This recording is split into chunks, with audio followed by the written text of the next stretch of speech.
ઝારખંડમાં શિબુ સોરેનના પૈતૃક ગામથી ભરતી સુધારણા યાત્રા વિદ્યાર્થીઓના આંદોલન વચ્ચે જેપીએસસીમાં અનિયમિતતાઓ અંગે આજે સુપ્રીમ કોર્ટમાં સુનાવણી અરજી કરતા કરી રહ્યા છે સીબીઆઈ તપાસની માંગ।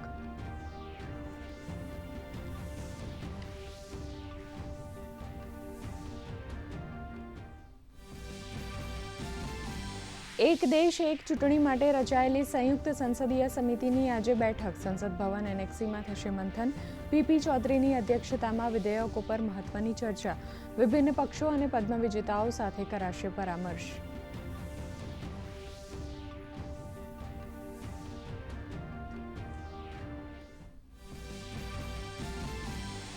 મહારાષ્ટ્રની અમરાવતી હોસ્પિટલના એનઆઈસીયુમાં આગ લાગવાથી 3 નવજાત શિશુઓના મોત।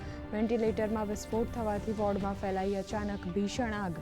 મુખ્યમંત્રી દેવેન્દ્ર ફડણવીસે ઘટનાની ઉચ્ચ સ્તરીય તપાસના આપ્યા આદેશ।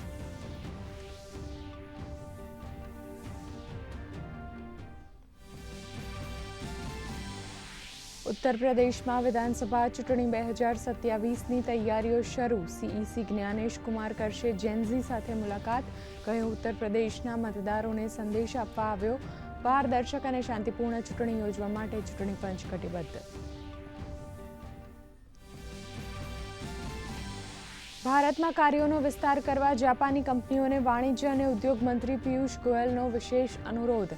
ભારત અને જાપાન વચ્ચે વેપાર અને રોકાણના સંબંધો થશે મજબૂત। વિવિધ ક્ષેત્રોના પ્રતિનિધિઓ સાથે પિયુષ ગોયલ કરશે મુલાકાત।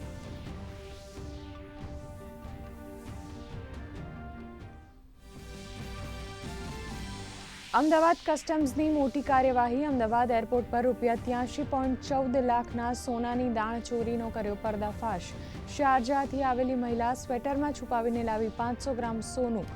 કસ્ટમ્સ એક્ટ હેઠળ ગેરકાયદેસર સોનું જપ્ત કરી હાથ ધરાઈ કાયદેસરની કાર્યવાહી। વીર નર્મદની જન્મજયંતિ નિમિત્તે આજે વિશ્વ ગુજરાતી ભાષા દિવસની ઉજવણી। દેશ વિદેશમાં વસતા ગુજરાતીઓ ગુજરાતી ભાષા અને સંસ્કૃતિના ગૌરવને કરી રહ્યા છે વંદન। યુવા પેઢીનો પણ ગુજરાતી ભાષા પ્રત્યે વધ્યો ઉત્સાહ। વૈશ્વિક સ્તરે ફેલાઈ રહી છે ગુજરાતી ભાષાની સુવાસ।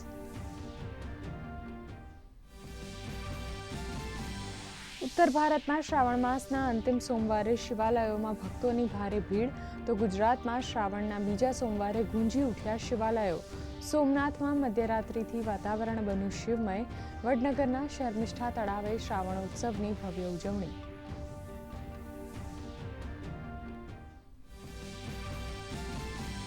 ભારતીય શેર માર્કેટમાં નવા સપ્તાહની શાંત શરૂઆત। નિફ્ટી 25 તો સેન્સેક્સ 100 પોઈન્ટ ઉપર।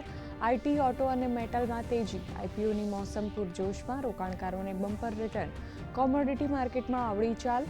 સોનું 1000 મોંઘું થયું તો ચાંદી ₹500 સસ્તી થઈ। ક્રૂડમાં નરમાઈથી રાહત।